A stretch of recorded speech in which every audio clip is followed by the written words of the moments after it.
पिछली बार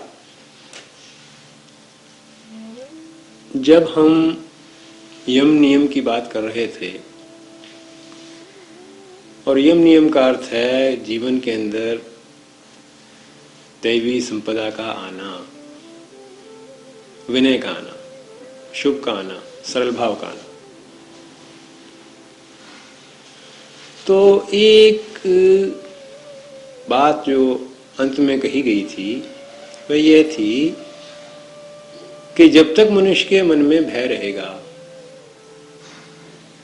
दैवी संपदा या शुभ जीवन में आ नहीं सकता।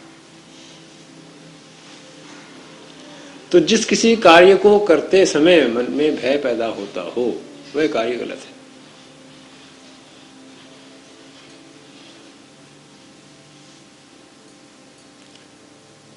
अब जरा आज हम इस भय को जरा गहराई से देखने की कोशिश करेंगे कि ये भय होता क्यों है, तो किस चीज का नाम भय है।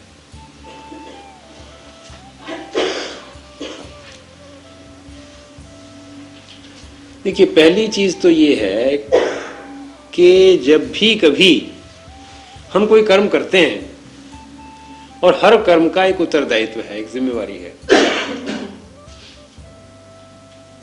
यदि हम उस कर्म की जिम्मेवारी अपने सिर पर ले लें, उत्तरदायित्व अपने सिर पर ले लें, भय नहीं रहता। थोड़ा सा ध्यानपूर्वक सोचने की जरूरत है ये कि भय केवल वहां उत्पन्न होता है जहां हम कर्म तो करते हैं पर उसकी जिम्मेवारी लेने के लिए तैयार नहीं होते।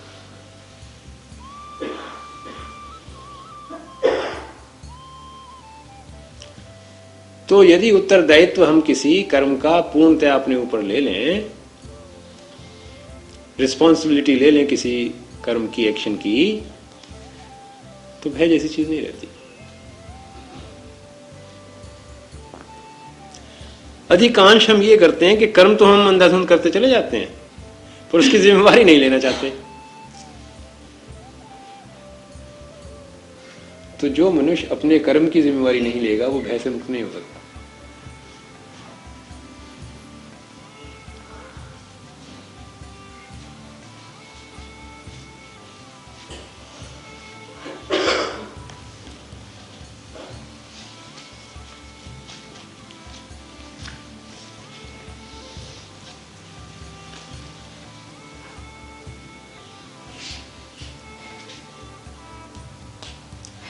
अब इसको थोड़ा और गहराई में देखने की जरूरत है कि जब जब आप किसी और के कहने पर कर्म करेंगे, जिम्मेवारी किसी और की होगी, आपकी हो नहीं सकती।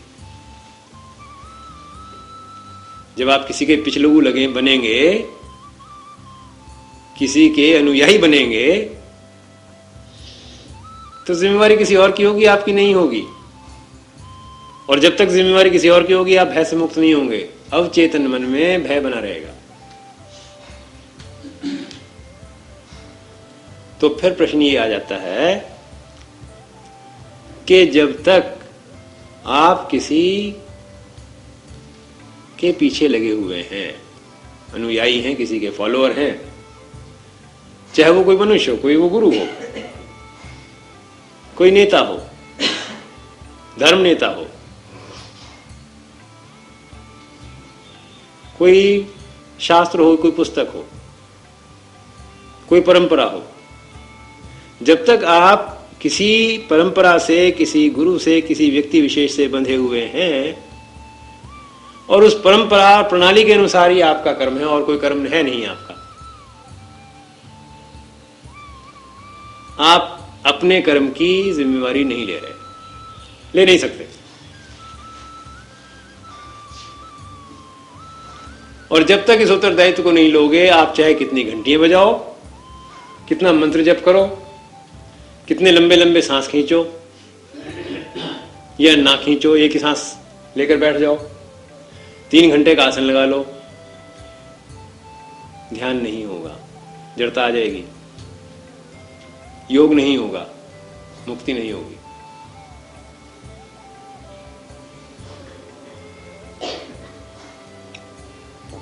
तो इसलिए भय उन्मुक्त होने की आवश्यकता है। किससे? सांसारिक स्तर पर तो जब आप अपना सामाजिक कर्म उत्तरदायित्व पूर्ण कर रहे हैं, भय नहीं रहेगा। आर्थिक स्तर पर जब उत्तरदायित्व पूर्ण कर्म कर रहे हैं, भय नहीं रहेगा। पर अब प्रश्न सबसे बड़ा ये आ जाता है कि आध्यात्मिक स्तर पर जो इतनी हमारी एक परंपरा और प्रणाली है, और जहां ये निरंतर इस देश में ऐसा कहा गया है कि बिना गुरु के गति नहीं होती, गुरु की बहुत सख्त आवश्यकता है,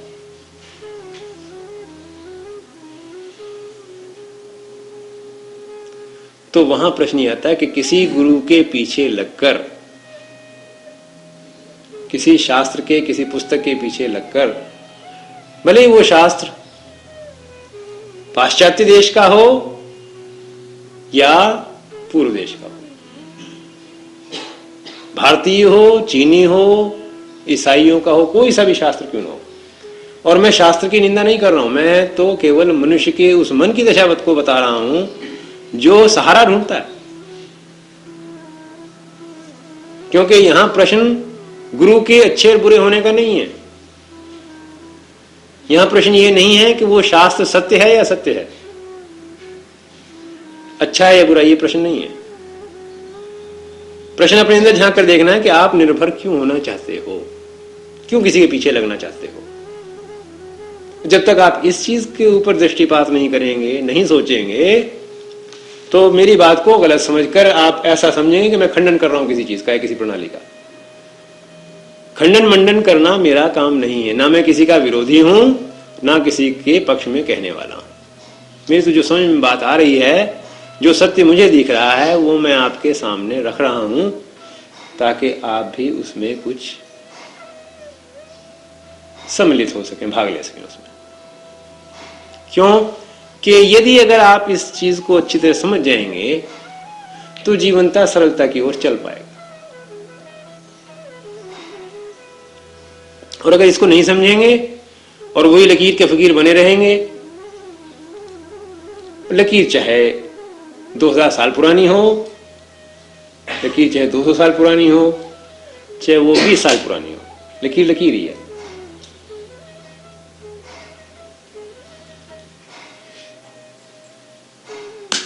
तो जब तक मनुष्य सहारा ढूंढ रहा है किसी का, वो अपनी जिम्मेवारी से भाग रहा है। और आपको हम एक बात और भी बताते हैं, अगर आप ध्यानपूर्वक देखें, सारी हिस्ट्री उठाकर देख लें, इतिहास के पन्ने उठाकर देख लें, जहां पर भी दुराचार हुआ है संसार में, जहां पर भी अत्याचार हुआ है संसार में, राष्ट्रीयता के नाम पर हुआ है, ईश्वर के नाम पर हुआ है, धर्म के नाम पर हुआ है, जातीयता के नाम पर हुआ है। इतने जो युद्ध लड़े गए हैं प्राचीन काल में, आप देखोगे कि उन युद्धों में 50% से ज्यादा युद्ध ऐसे हैं जो धर्म के नाम पर लड़े गए।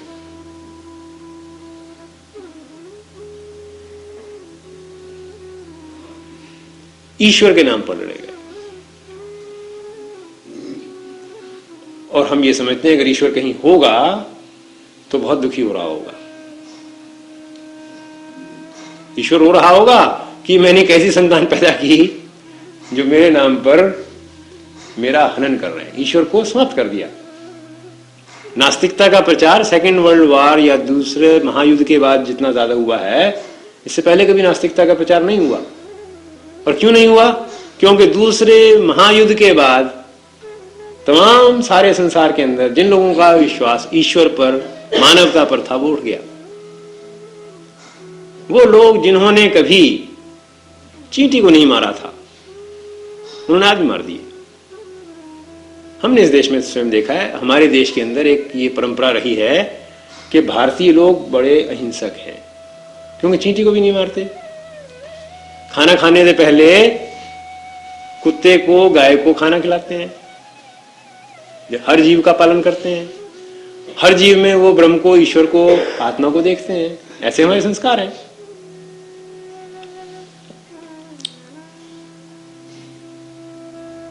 मगर सन 47 के अंदर जब बंटवारा हुआ इस देश का,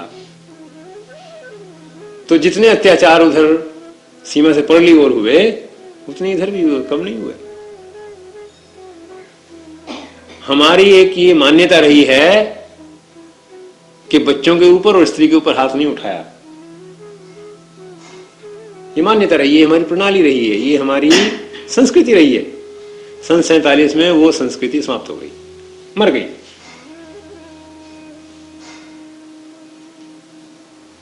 राष्ट्रीयता के नाम पर, धर्म के नाम पर।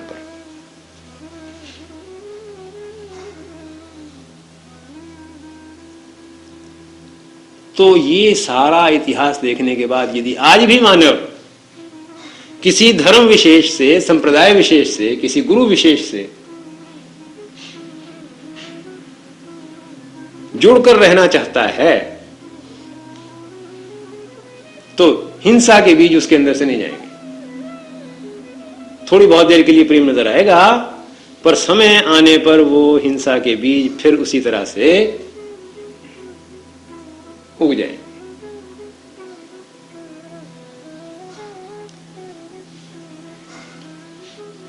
तो भी एक बड़ी विषम बात हो गई। क्यों हो गई? क्योंकि हर मनुष्य ये भी तो प्रश्न करता है कि अगर मैं किसी गुरु के पीछे ना लगूं, किसी शास्त्र के पीछे ना लगूं, तो मैं इस खला के अंदर, इस वैक्यूम के अंदर अपने मार्ग को पाऊंगा कैसे, सत्य को पाऊंगा कैसे? ये भी तो एक बड़ा भारी प्रश्न है कि ये कहना तो बहुत आसान है कि किसी के पीछे मत लगो, पर इसके बाद क्या होगा?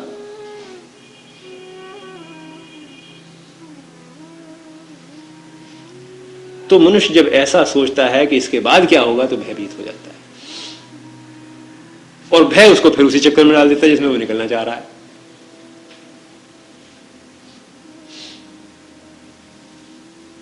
तो अब दूसरा प्रश्न ये है, इस प्रश्न का उत्तर तो थोड़ी देर में सोचेंगे।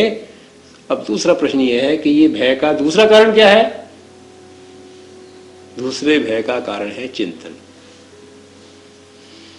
जब जब कभी आप भविष्य के बारे में सोचेंगे कि इसके बाद क्या होगा, भय आए बिना रहेगा नहीं।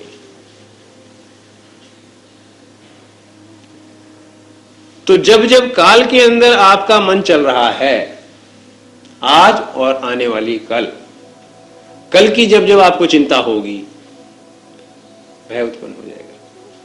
भविष्य में क्या होगा? दूसरा अर्थ यह है कि जो हमारा चिंतन है वो काल से बाहर नहीं है, काल के अंदर ही है। कभी भी चिंतन वर्तमान में नहीं होता।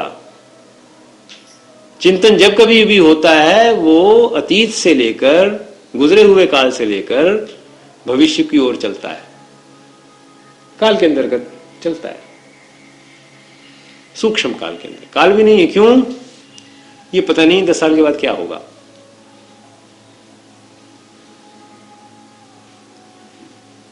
पिछले साल हम जब भारत से अमेरिका गए, वहां पर ऐसा सोचा कि शायद भाई लोग आते जाते हैं अमेरिका से, हमारे मित्र, तो दिल्ली में एक स्थान बन जाए, एक आश्रम बन जाए तो बड़ी अच्छी बात है, आने जाने वालों को सहूलियत हो जाएगी।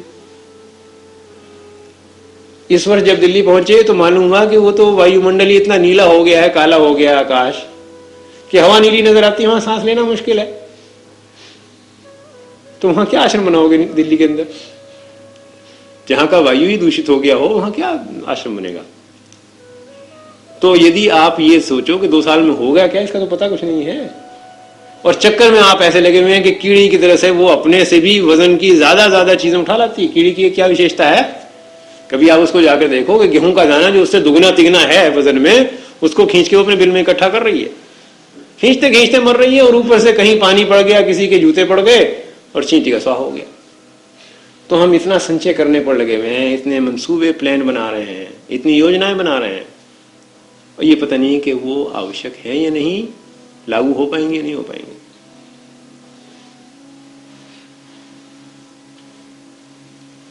तो आवश्यकता तो हमें थोड़ी बहुत जमा करने की है, परिग्रह की है, थोड़ा बहुत तो जमा करना पड़ेगा। कितना? अन्न की जितनी आवश्यकता है, 15 दिन के लिए, महीने के लिए, 6 महीने के लिए, जैसी आवश्यकता हो। 10 साल के लिए आप अन्न जमा नहीं कर सकते। आप देखोगे कि अगर अन्न 10 साल की जमा करोगे तो इतने चूहे और कीड़े मकोड़े आपके घर में हो जाएंगे, आपको भगा देंगे वहां से। सीमा है उसकी जमा करने की। तो अगर आप अन्न जमा करना चाहते हैं तो एक सीजन से ज्यादा, एक साल से ज्यादा का नहीं कर सकते। अगर एक साल जमा करके दूसरे साल खाना चाहोगे तो उसका जो जायका है वो बदल जाएगा, स्वाद बदल जाएगा, खा नहीं पाओगे।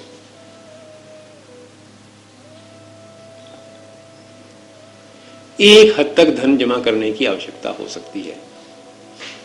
उससे ज्यादा अगर आप जमा करेंगे तो इनकम टैक्स वालों का फिक्र होगा, स्टेट ड्यूटी का फिक्र होगा, ये भी फिक्र होगा कि इस धन के जो लोभी लालची हमारे वारिस हैं उनमें कितने झगड़े इससे बढ़ेंगे। और झगड़े तो बढ़ेंगे, वो हमारे शत्रु हो जाएंगे। जीते जी वो इस फिक्र में लगे होंगे कि कब दादाजी इस संसार से चलें तो ये धन हमारे हाथ लगे। तो जो हमारे प्रिय हैं, जिनके लिए हमने इकट्ठा किया है, वही शत्रु बन जाएंगे। वही परमात्मा से ये प्रार्थना करेंगे कभी दादाजी चले यहां से तो बात बने। और वो धन जब बहुत बुरी तरह से जमा किया हुआ जब उन वारिसों के पास पहुंचेगा जिन्होंने अपना परिश्रम नहीं किया, जिन्होंने उस धन का सदुपयोग नहीं सीखा, जिन्होंने उसके मूल्य को नहीं समझा, तो आवश्यकता से अधिक उन पर अगर आ गया तो जहां जहां वो आवश्यकता के से अधिक चीज पहुंचेगी वहां पर वो नाश पैदा कर देगी, हानि पैदा कर देगी। तो इसलिए मकान की जरूरत हो सकती है, वस्त्रों की आवश्यकता हो सकती है, अन्न की आवश्यकता हो सकती है, थोड़ी बहुत धन की आवश्यकता हो सकती है, मगर ये आवश्यकताएं सीमित है, ये सीमित नहीं है। और आप ये भी देखोगे कि जितना जीवन आपका सरल होता जाएगा, जितना जीवन सूझबूझ से चलने लगेगा, आवश्यकताएं बढ़ेंगी नहीं, घटती चली जाएंगी।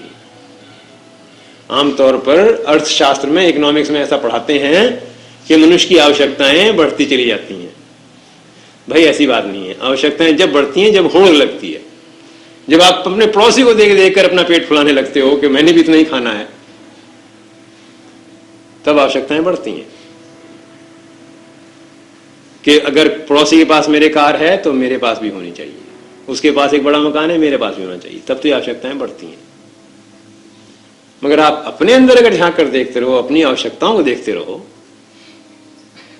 तो आप देखो कि आवश्यकताएं सरलता के साथ साथ घटती चली जाती हैं। प्रज्ञा का उदय होने पर, ज्ञान का उदय होने पर आवश्यकताएं कम होती हैं। शरीर बता देगा आपको। आप लोगों ने तो ये अनुभव करके देखा होगा, हमें तो पता है कि आज से कोई 15 साल पहले हम 10 रोटियां खा सकते थे, 2 सुबह, 4 दोपहर में, 4 शाम, 10। अब अगर 10 खा लें तो भगवान जाने क्या होगा, खा नहीं सकते, बीमार पड़ जाएंगे, हार्ट अटैक हो जाएगा, डायबिटीज हो जाएगी, कुछ ना कुछ हो जाएगा, ये शरीर का नाश हो जाएगा। तो समय के साथ साथ, सूझबूझ के साथ साथ आवश्यकता घटी बढ़ी नहीं।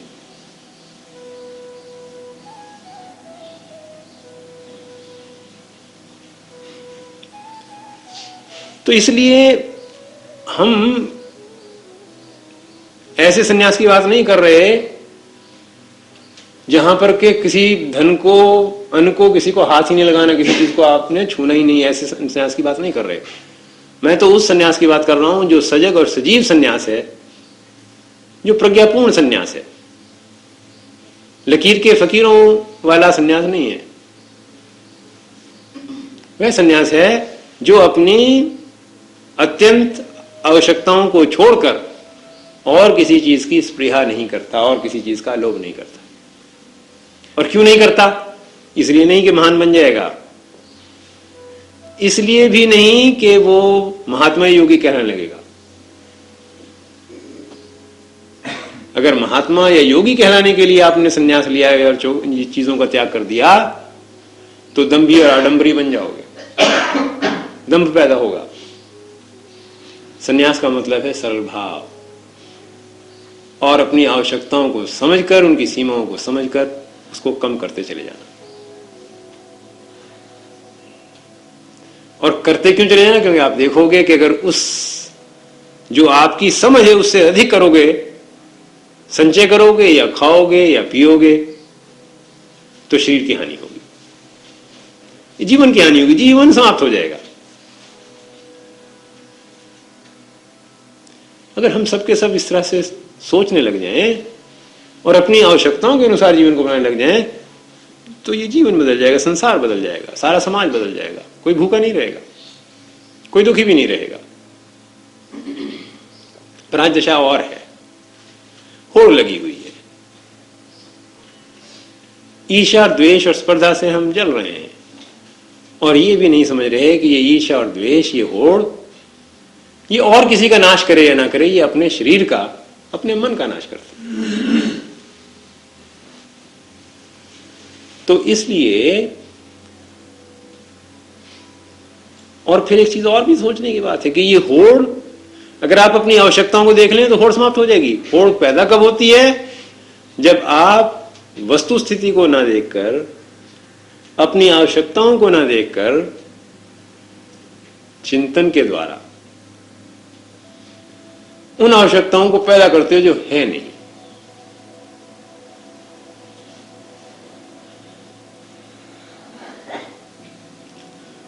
हमारे एक मित्र यहां आए, जो कुछ दिनों की बात है, मिलने, वो कहने लगे कि ये आश्रम तो बड़ा सुंदर है।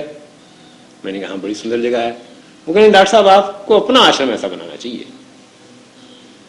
मैंने कहा ये है तो सही, क्योंकि नहीं ये तो है पर अपना बनाना चाहिए। मैंने कहा आपको पता है अपना आश्रम बनाने में कितनी परेशानी होती है? जब हम अमेरिका जाएंगे तो 2 तो हमको कम से कम चौकीदार छोड़ के जाने पड़ेंगे, नहीं तो जब वहां से वापस आएंगे तो हमारे कमरे के किवाड़ भी नहीं मिलेंगे, वहां तो द्वार भी कोई उठा कर ले जाएगा। तो भाई आदमी अपने अपने के चक्कर में लगा हुआ है कि अपना होना चाहिए, पर वो ये नहीं सोच रहा कि अपने का जो रक्षण है, जो उसकी देखभाल है, वो इतनी परेशानी है कि वो आपके प्राण ले लेगी। 24 घंटे आपका मन वहां लगा रहेगा जहां आपकी संपत्ति होगी, जहां आपका धन होगा। आपके पीछे कहीं किसी ने दीवार को गिराकर उसके ऊपर कोई अपनी सीम तो नहीं बना ली है, कहीं वहां हल तो नहीं फेर दिया किसी ने, तो कितनी परेशानी होगी। अपना क्या है? अपना आश्रम क्या है? अपना घर क्या है? आप जानते हैं अपना किसको कहते हैं? अपना वो नहीं होता जो कागजों में हमारा नाम जिस पे चढ़ जाए कि हमारे नाम चढ़ गई है। सरकारी कागजों में रिकॉर्ड के अंदर अगर ये चढ़ जाए कि हमारे नाम हो गई है तो वो अपना नहीं होता। तो अपना घर, अपना आश्रम कौन सा है? किसको कहोगे अपना? क्योंकि बात यह है कि यहां से चले तो सबने जाना है। कोई भी ऐसा, जितने हम लोग यहां बैठे हैं, ऐसा नहीं है जो इस आश्रम से ज्यादा देर तक ठहर सके, ये इस आश्रम को अपने साथ ले जाए, इन दीवारों को, इन ईंटों को अपने साथ कोई ले जाए, ऐसा कोई है नहीं हम में से। हम सबको, जब तक इसकी दीवारें हैं, इसकी दीवारें और ईंटें हैं, उससे पहले पहले हम सब चले जाएंगे। ये सही बात है ना? ये इसमें कोई गलत बात है? तो फिर किसका है ये है तो किसी का नहीं। सारे यहां पर तो सारे तो मुसाफिर हैं, यात्री हैं सारे के सारे। सामयिक उपयोग है इसका। कोई 2 दिन उपयोग कर रहा है, कोई 20 दिन करेगा, कोई साल भर करेगा, कोई 2 साल करेगा, कोई 10 साल करेगा, जैसी जैसी आवश्यकता होगी। मगर फिर भी ऐसा सब कुछ होते हुए अगर हम ये समझ लें कि हम सारे मुसाफिर हैं और ये हमारा है ही नहीं, फिर क्या होगा? क्योंकि जब आप ये समझते हैं कि हमारा नहीं है, हम इसके मुसाफिर हैं, तो आप अवहेलना करते हैं, आप निरादर करते हैं वस्तु का, उसका दुरुपयोग करते हैं।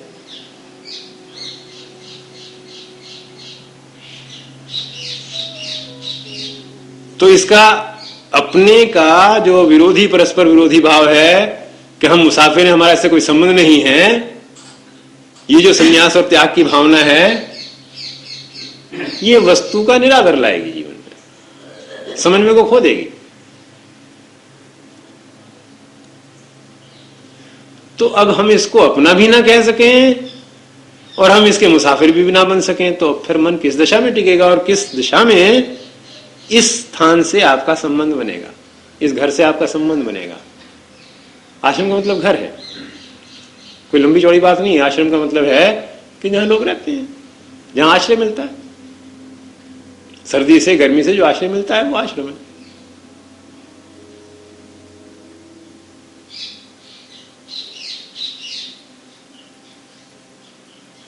तो हमारा घर कौन सा है? हमारा घर वो है जिसकी हम जिम्मेवारी लेते हैं, जिसका हम उत्तरदायित्व लेते हैं वो हमारा है। जिसका हम उत्तरदायित्व नहीं लेते वो हमारा नहीं है। तो जिस कर्म का उत्तरदायित्व ले लोगे वहां भय से मुक्त हो जाओगे। जिस स्थान पर जहां जाकर रह रहे हो, चाहे वो 2 दिन के लिए जाकर रह रहे हो, चाहे 20 साल के लिए जाकर रह रहे हो, पर जब तक रह रहे हो उस स्थान का अगर उत्तरदायित्व ले लोगे, उसकी जिम्मेवारी ले लोगे, वो आपका अपना हो जाएगा। कागजों में चढ़े या ना चढ़े, वहां से आप कोई हटा नहीं सकता। भगाएगा कौन वहां से? जहां आप अपनी जिम्मेवारी नहीं ले रहे उस जगह रहने की।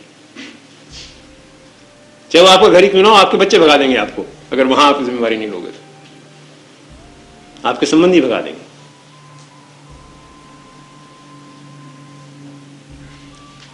तो जिस जगह की आप पूर्ण उत्तरदायित्व ले लेते हैं, जिम्मेवारी ले लेते हैं, वहां आप अपने आप को पराया नहीं समझते, वो आपका अपना हो जाता है। वहां संचय करने की जरूरत नहीं है और रजिस्टर में अपना नाम चढ़वाने की जरूरत नहीं है। बिना नाम चढ़वाए वो आपका हो जाता है। और होड़ झगड़ा यूं नहीं होता। अगर कभी कोई आकर कहे नहीं जी हमने यहां रहना है, भाई तुम रह लो, भाई जो जिम्मेवारी ले ले वो रह ले, जो उत्तरदायित्व जगह का ले ले वो रह ले।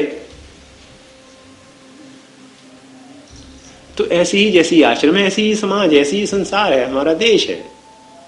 अगर हम इस समाज का, इस संसार का, इस देश का जो रहने की जिम्मेवारी है, यहाँ की जो उत्तरदायित्व है, अगर वो ले लें तो ये समाज, ये देश, ये संसार, ये हमारा है। और फिर इससे फर्क नहीं पड़ता कि हम यहाँ 2 दिन रहेंगे या 2 साल रहेंगे। हम तो आपको एक बात बताते हैं कि हम सारे संसार में घूमते फिरते हैं, कहीं 2 दिन रहते हैं, कहीं 10 दिन रहते हैं, कहीं महीना रहते हैं, पर जहां भी कहीं आज तक हम गए, हमको ऐसा मालूम नहीं हुआ कि हम मुसाफिर हैं। ऐसा मालूम हुआ कि हम तो अपने घर आ गए। हमको कभी ऐसा मालूम नहीं हुआ कि हम अपरिचित हैं या मुसाफिर हैं, बाहर के हैं। क्यों?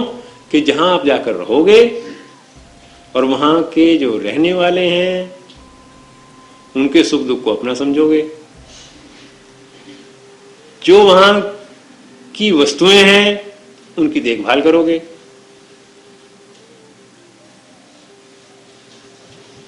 तो आप देखोगे कि वो अपना माना जाता है। हम तो आपको बताते हैं सुबह सुबह, ये हमारी जो हम गुरु शिष्य की बात करते हैं ना, ये मार्था है, ये हमारी गुरु है। कई चीजों में हमारी गुरु हमारे सारे ही वैसे। देखो जब हम अमेरिका जाते हैं ना, तो वहां पर लिखा होता है जगह जगह पर कि कूड़ा करकट अगर आप सड़क पर फेंकेंगे तो $50 से लेके $500 तक जुर्माना हो सकता है। तो इसलिए वहां पर कूड़ा करकट कोई सड़क पर नहीं फेंकता। घरों में भी नहीं फेंकते, घरों में भी वो अलग अलग डोल बने हुए हैं, घर में भी कूड़ा करकट वहां फेंकते हैं। ये आदत बन गई, संस्कार बन गया बड़ा गहरा सबका। तो बाहर तो बहुत सफाई है, अंदर सफाई हो या ना हो वो बात दूसरी है। जब हम इस सड़क पर सैर करने जाते हैं और सुबह को वो थोड़ा सा कागज ले जाते हैं नाक वाक साफ करने के लिए, और हम वहां देखते हैं वहां पे कोई गन्ने के छिलके पड़े हैं, कहीं कुछ पड़ा है, कहीं कुछ पड़ा है, तमाम गंदी पड़ा हुआ है सड़कों के ऊपर। और मन में ये ख्याल आया कि चलो हमने नाक साफ करके छोटा सा कागज फेंक दिया, हवा उड़ा के ले जाएगी, मट्टी में दब जाएगा। इतना गंदा और पड़ा हुआ, अगर हमने एक कागज का थोड़ा सा टुकड़ा डाल दिया तो यहां कौन सा फर्क पड़ता है। तो एक दिन हमारे मन में जब ऐसा भाव आया, जिसने हमको कहा देखो ये तो बात ठीक नहीं है, ये कागज का टुकड़ा तो यहां नहीं फेंकना चाहिए। अरे मैंने कहा यहाँ क्या फर्क पड़ता है, ये तो भाई भारत देश है, ये अमेरिका थोड़ा ही है। यहां तो ना कोई जुर्माना होना और ना हमारे इसके ना फेंकने से सफाई हो जानी है, ये गंद ऐसे ही रहेगा। तो प्रश्न ये था कि सारी दुनिया इसमें गंद फेंकती हो, अगर हम ये समझते हैं कि हमें नहीं फेंकनी चाहिए और हम नहीं फेंकते, चाहे हमारे ना फेंकने से वहां सफाई हो या ना हो, गंद बढ़ती रहे। हम ये भी नहीं कह रहे कि हम अगर ना फेंकेंगे तो और नहीं फेंकेंगे, हम इससे मतलब नहीं है, क्योंकि हम संसार के शिक्षक नहीं है, लोगों को उपदेश नहीं दे रहे सफाई का। पर आप जानते हो जब उस सड़क पर हम चलते हैं और वहां कागज नहीं फेंकते, मालूम होता है कि सड़क हमारी है, क्योंकि अपने घर में नहीं फेंकते, अपनी जगह पर नहीं फेंकते। तो राष्ट्रीयता या देशभक्ति ये कोई दिमागी चीज नहीं है, कोई विचार नहीं है, ख्याल नहीं है कि कहीं दफ्तर में बैठकर और हम देशभक्त हो गए। अगर एक एक इंच जमीन की जिम्मेवारी ले रहे हो आप, जिस सड़क पर जा रहे हो, जिस घर में जा रहे हो, जिस बाग में जा रहे हो, तो आप देखोगे वो सारा आपका है। तो हमने, बात तो बहुत छोटी सी थी, वो कागज फेंकना बंद किया, उस विचार को हटाया कि ये गलत है कागज फेंकना, यहां पे गंदा कागज सड़क के ऊपर जो पहली से गंदी है। तो हमें उस धरती के साथ, उस सड़क के साथ एक बड़ा विशेष संबंध महसूस हुआ, एक ऐसा अपनापन महसूस हुआ कि जैसे हमारी ये सड़क।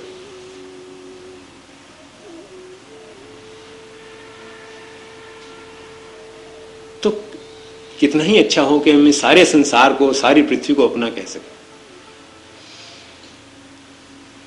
और जितने भी मनुष्य हैं, जितने भी यहां पर रहने वाले हैं, उनको हम अपना कह सकें। एक दिन मार्था ने कुछ लड्डू बनाए थोड़े से बेसन के, रीट का जन्मदिन था, कहने लगी 2-2 लड्डू कम से कम 2 घरों में तुम्हें भेज दूं। मैंने क्यों? कि नहीं 2 में नहीं 3 में भेज दूं। मैंने क्या बात है? कि देखो माता जी तो हमें जरूर भेजती हैं जब कुछ बनाती हैं तो, और कि रावत जी के यहाँ से हम ये कढ़ाई लेकर आए हैं। मैंने कहा और भाई अब रावत जी के यहाँ दोगे और माता जी के यहाँ दोगे तो बीच में शर्मा जी रह गए, उनके यहाँ नहीं दोगे तो गड़बड़ हो जाएगी, अच्छा वहां भी दे दे। मैंने फिर गुप्ता जी को बोलोगे। मैंने देखो भाई कितने चक्कर का काम है ये, किसको दोगे और किसको नहीं दोगे। इनके यहाँ से तो कढ़ाई ले आए, दे दिए इनको 2 लड्डू, ठीक है। माता जी आपको देते हैं, आप वहां से ले आए, ठीक है। शर्मा जी बीच में आ गए, इनको इग्नोर नहीं कर सकते, ये भी ठीक है। मैंने कहा जो प्रोफेसर साहब आपको मुफ्त पढ़ा रहे हैं इनको क्यों भूल गए? तब ख्याल आया, अरे ख्याल आया, जब ख्याल देखा तो एक भी तो ऐसा नहीं था जिसको हम ये कह दें अपना नहीं है, जिससे कोई संबंध ना पड़ा हो, जिसको हम ये कह दें नहीं इसको लड्डू देने की जरूरत नहीं है। तो जब आप दृष्टिपात करोगे, जब देखोगे और से, तो देखो वो सारे तो अपने।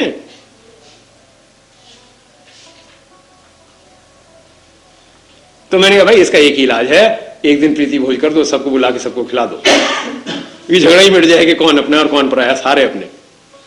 क्योंकि जब तक ये भेदभाव करते रहोगे बड़ी परेशानी हो जाएगी।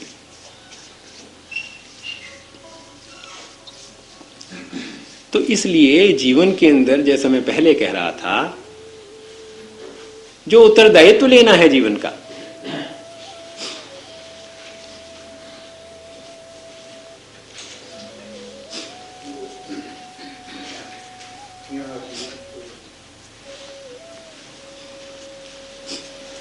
जीवन का जो उत्तरदायित्व लेना है, वही उत्तरदायित्व आपको उस कर्म से मुक्त करता है, भय से मुक्त करता है। और वही उत्तरदायित्व उस स्थान के साथ आपका संबंध बनाता है, सच्चा संबंध बनाता है। वो उस स्थान को, उस जगह को आप की अपनी बनाता है। और साथ के साथ एक बात और भी ध्यान रखने की जरूरत है कि जहां जहां की जिम्मेवारी ले लोगे और उत्तरदायित्व ले लोगे, पूर्ण रूप से निभा दोगे, छोड़ने में वहां कभी दुख नहीं होगा, उस जगह को छोड़ने में भी कभी दुख नहीं होगा। हम तो आपको बताते हैं कि इतनी जगह सारे संसार में जाते हैं, अलग अलग घरों में रहते हैं, और लोग बड़े प्रेम से हमारे से बात करते हैं, प्रेम से व्यवहार करते हैं, पर जब हम वहां से छोड़ते हैं तो बिल्कुल भूल जाते हैं, उसको, जगह को भूल जाते हैं, लोगों को भूल जाते हैं।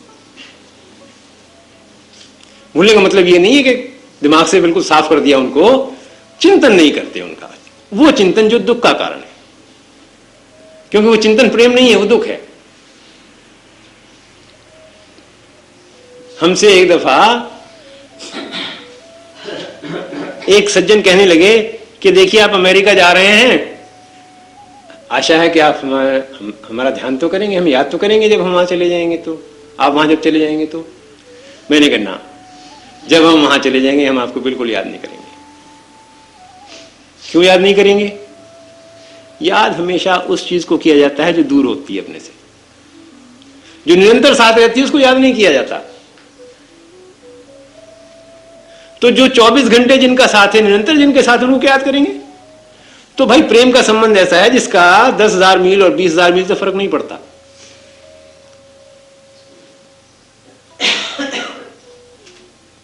तो जो अपना हो जाता है उसका चिंतन नहीं होता, उससे मोह भी नहीं होता, अपने से उत्तरदायित्व होता है केवल। क्योंकि लेना थोड़ी वहां से कुछ, अपने नाम थोड़ी बांधना है। मोह स्वार्थ पैदा करता है, और जो अपनत्व है, अपनापन है, वो उत्तरदायित्व है, वो मोह नहीं है। तो जो हमेशा साथ है उनको याद नहीं किया जाता, और इसलिए जो अपने हैं वो हमेशा साथ रहते हैं, उनसे कभी जुदाई नहीं होती। शरीर बेशक कहीं चला जाए, कितने 1000 मील चला जाए, इस लोक में चला जाए या परलोक लोक में चला जाए, ये थोड़ा सा ध्यान देने वाली बात है कि जब जब कर्म पूर्ण हो जाता है उसके संस्कार शेष नहीं रहते। मन पर संस्कार उस चीज के बनते हैं, उस कर्म के बनते हैं जो अधूरा रह जाता है। जो पूर्ण रूप से भोग ली, जो पूर्ण रूप से अनुभूति में आ गई, उसके संस्कार शेष नहीं रहते। उससे मोह नहीं होता, आसक्ति नहीं होती।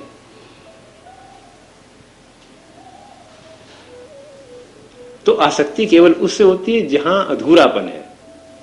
उस घर से मोह होता है जहां की आपने जिम्मेवारी पूरी तरह निभाई नहीं है, उस घर से मोह हो जाता है।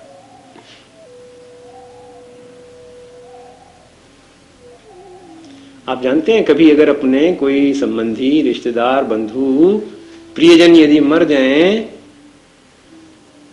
तो लोग क्यों रोते हैं? कभी सोचा आपने क्यों रोते हैं?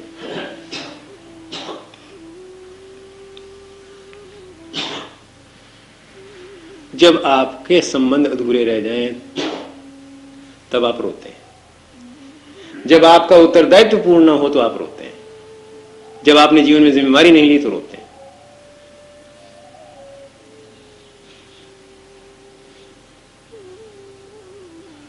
या जिससे कुछ मांगना हो, जिससे कुछ लेना हो, तब रोते हैं।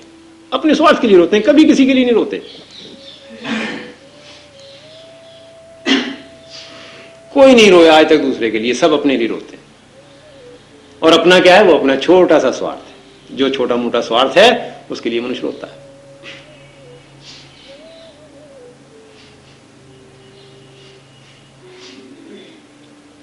जब कभी कोई, यदि हमारा पिता मर गया तो रोकते किस बात से हैं? वो इस बात से रोते हैं कि वो पिताजी मर गए और ऐसे अचानक मर गए, हार्ट अटैक से मर गए कि हमें तो खबर भी नहीं हुई कि कब मरने वाले हैं, नहीं तो कुछ सेवा ही कर लेते। अरे जिसने सेवा नहीं की उसी को तो मना लेते हैं, सेवा कर लेते। जिसने अगर सेवा सारी उम्र की वो ये थोड़ी कहकर सेवा कर लेते। तो जो मरने वाले पिता की सेवा ना करने का जिसको दुख हो रहा है केवल उसको हो रहा है जिसने सेवा नहीं की। इसलिए वो चाहता है कि पिताजी मरे तो कैंसर से मरे, हार्ट अटैक से ना मर जाए। 6 महीने साल भर तो जिंदा रहेंगे ना, गल गल कर सड़ सड़ कर मरेंगे तो हम सेवा करते रहेंगे उनकी, क्योंकि बाकी जीवन तो कभी सेवा की नहीं हमने। तो मना ये रहे हैं कि प्रभु हमारे पिता को कैंसर कर दे ताकि लंबी बीमारी हो और हमें सेवा करने का मौका मिल जाए। देखो कैसा मनुष्य सोचता है, स्वार्थी कितना है।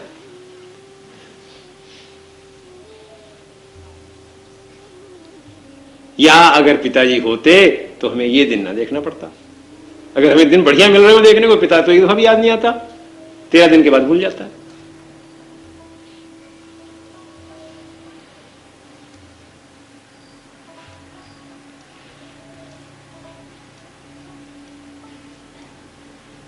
इस बात को लेकर कोई नहीं होता कि पिताजी स्वर्ग चले गए हैं, पता नहीं स्वर्ग में होंगे या नरक में होंगे, पता नहीं वहां उनके पास रजाई होगी या नहीं होगी। इस बात को लेकर कोई नहीं रोता।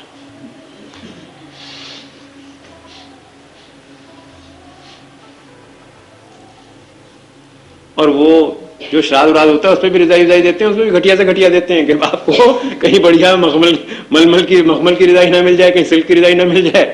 खुद तो सिल्क की रजाई ओढ़ते हैं, बाप के लिए वो घटिया से घटिया 50 रुपए की रजाई भेजते हैं, दान करते हैं। तो बात ये भाई कि ये जो रोना धोना है मनुष्य का, ये रोना धोना अपने अधूरे कर्मों का है, किसी के लिए कोई नहीं रोता। तो अगर हमारा कर्म अधूरा नहीं है तो मोह समाप्त हो गया, भय समाप्त हो गया। और जिसको आप मुक्ति कहते हैं, मुक्त पद कहते हैं, आत्मबोध कहते हैं, कैवल्य कहते हैं, वो सामने आ गया। आपको उसके पीछे दौड़ने की जरूरत नहीं है।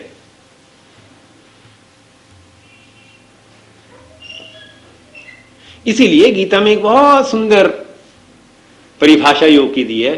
इतनी सुंदर परिभाषा और किसी जगह मैंने नहीं देखी। पतंजलि योग में भी इतनी सुंदर परिभाषा नहीं है। पतंजलि योग की परिभाषा है योगा चित्त वृत्ति निरोधा, चित्त की वृत्तियों को रोकना या उसका रुक जाना योग है। चित्त की वृत्तियां रुककर तो आदमी पत्थर भी बन सकता है। मेरे पास एक मरीज 4 साल इलाज इस बात का कराता रहा कि किसी से उसके दिमाग की मशीन को चला दूं, उसकी चित्त की वृत्तियां रुक गई थी। पहले दिमाग चलता बहुत तेज था, वहां पर वो रोहतक गया, कुछ बिजली के शॉक लगे, दफ्तर वालों ने उसको वहां भिजवा दिया, इसका इलाज करो। वो 2-4 शॉक लगाने से वो उसका बिल्कुल चिंतन ही बंद हो गया। अब वो मेरे पास 3-4 साल इलाज इसी बात का कराता रहा जी किसी तरह से कोई ऐसा काम करो, कोई ऐसी दवाई दो, कोई होम्योपैथिक दवाई हो या कोई ऐसी दवाई हो जिससे मेरे दिमाग की मशीन फिर चल पड़े। अब मैं कहता भाई तेरी तो चित्तवृत्ति निरोध हो गई है, तू तो योगी हो गया, तू चिंता क्यों करता है कि मुझे ऐसा योग नहीं चाहिए, मैं तो सोचना चाहता हूं। तो भाई चित्त वृत्तियों का निरोध जो है वो योग नहीं है, जड़ता भी हो सकती है। खतरनाक डेफिनेशन है, ये परिभाषा है गीता की। एक परिभाषा है योगः कर्मसु कौशलम। योगः कर्मसु कौशलम, कर्म के अंदर जो कुशलता है उसका नाम योग है। अब कर्म के अंदर कुशलता कैसे आएगी?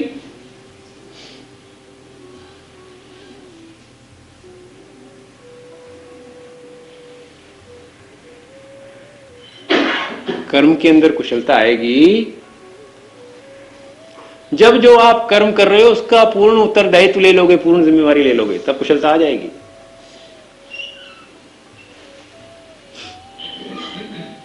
जब तक उसका उत्तरदायित्व नहीं लोगे, जिम्मेवारी नहीं लोगे, कुशलता नहीं आएगी। यंत्रवत हो जाओगे, महारथी हो जाओगे, विद्वान बन जाओगे, योगी नहीं होगे, पूर्ण योगी नहीं होगे। पूर्ण योगी वह है जो कहीं हिमालय पर जाकर नहीं रहता। पूर्ण योगी वो भी नहीं है जो सिर्फ कपड़े रंग ले अपने, सफेद या लाल या पीले, वो योगी नहीं है। जटाजूट मूंछ दाढ़ी बढ़ाने से या सिर मुंडाने से योगी नहीं बनता। योगी वो बनता है चाहे वो कहीं भी रह रहा हो, समाज में रह रहा हो, संसार में रह रहा हो, ये संन्यास मार्ग में रह रहा हो, जो अपने कर्म की पूर्ण रूप से उत्तरदायित्व को ले लेता है और जो अपने कर्म की उत्तरदायित्व को पूर्ण रूप से अपने सिर पर ले लेता है, वो कर्म के अंदर कुशलता को प्राप्त हो जाता है, कौशल्य को प्राप्त हो जाता है। तो जो कर्म के अंदर कौशल को प्राप्त हो गया, उसका भय मिट गया, उसका मोह मिट गया, हिंसा मिट गई, असत्य मिट गया, अस्ते चोरी मिट गई। जो पूर्ण जिम्मेवारी ले रहा है अपने कर्म की, वो दूसरों के घर को बर्बाद करके उजाड़ कर उनके घर से चुरा चुरा कर अपना घर नहीं भरेगा। वो बड़ा गैर जिम्मेवारी का काम है। उसके बाद जब सजा होगी फिर रोएगा, फिर पछताएगा, फिर जज को गाली देगा।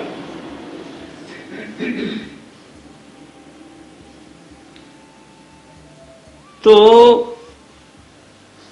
अपरिग्रह, ये सारा का सारा उसका सिद्ध हो गया। यम और नियम उसके सिद्ध हो गए जो कर्म के अंदर अपनी जिम्मेवारी को पूर्ण रूप से ले ले।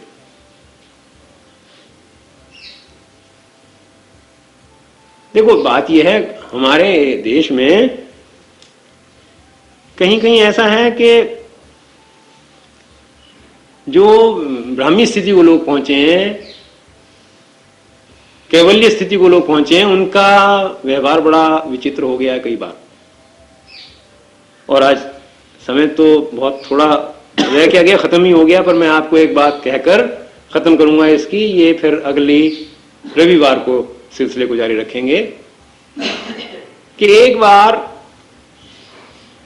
कबीर साहब जिनका भजन भी आपने सुना, वो भजन की बात तो सह समाधि की बात हो ही नहीं सकी, वो अगली बार करेंगे। ये ऐसी बात है कि खत्म ही नहीं होने में आ रही, बढ़ती चली जाती है कहीं ना कहीं से। तो कबीर साहब का बेटा जो था वो भी योगी था, क्योंकि सारा संस्कार जो घर का था वो सारा योगियों का हो गया। कबीर भी योगी, कबीर की पत्नी भी योगी, कबीर का पुत्र भी योगी, कबीर की पुत्री भी योगी। तो एक दिन पुत्र ने बाप से कहा कि महाराज आप जो ये साधु संतों को खिलाते रहते हो, यहां तो घर में रोटी भी पूरी नहीं होती, आप ये कर क्या रहे हो, कहां से आएगा इतना? तो कबीर साहब ने कहा भाई नहीं कहीं जाएगा, चोरी कर ला। तो बेटे ने कहा कि आज ये ऐसे महाज्ञानी बाप ने ये क्या बात कर दी, चोरी कर ला? कि जी ठीक कह रहे हो आप, चोरी कर ला। हाँ कह रहा हूं चोरी कर ला। तो कहने लगे कि अच्छा जी अगर चोरी कर ला तो फिर चोरी करके लाऊंगा। कि अच्छा कि जी पिताजी मगर आपको भी साथ चलना पड़ेगा। कि भाई चलेंगे। तो अब वो राजा भाई वो बेटे तो बहुत पक्का था, वो भी तो योगी था, वो कहने लगे बाप को पूरा परखना ही, बात क्या कहती कि चोरी कर ला। रात हुई नहीं, पिताजी चलो चोरी करने चलते हैं। चलो बेटा। गए, वो एक सेठ के यहां पर गोदाम था, वहां पे अनाज रखा था अंदर, उसमें एक सेंध लगाई कि जाओ बेटा तुम जवान हो, मैं तो बूढ़ा हूं, अंदर जाके बोरी खींच लाओ, फिर सिर पे लाद कर ले चलेंगे। वहां जाकर उसने कमाल ने एक बोरी बाहर खींची और बाहर आ गए। तो वो कहने लगे कि चलो पिताजी, कि चलते तो हैं मगर भाई सेठ को तुमने कह दिया कि चोरी करके जा रहे हैं। कि नहीं, कि भाई ये तो बड़ा गैर जिम्मेवारी का काम है, इसकी चोरी अगर कम से कम की है तो इसको खबर तो देते जाओ कि हम ले जा रहे हैं तुम्हारा सामान।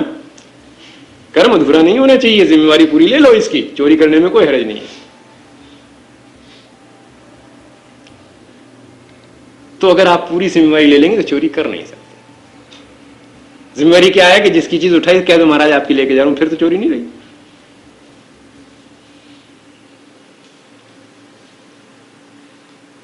तो जीवन में एक निरंतर, और जब आप जिम्मेवारी लेने लग जाओगे, ये प्रश्न के गुरु कहां से लाएं और गुरु की आवश्यकता है नहीं, ये सवाल ही बदल जाता है।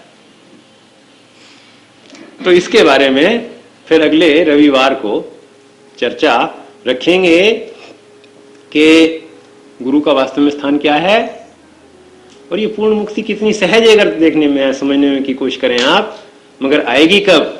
जब आप उस भय से मुक्त हो जाओ जो गुरु पैदा करता है, उस भय से मुक्त हो जाओ जो शास्त्र पैदा करते हैं। नहीं तो मानव जो है उस गुरु और शास्त्र और प्रणाली और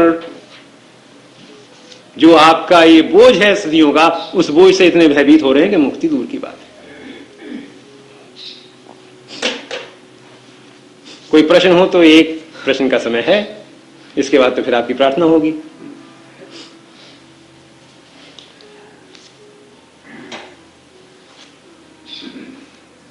चलिए ये भी अच्छा है, कोई प्रश्न नहीं है, टाइम हमारे पास ज्यादा ही था ही नहीं।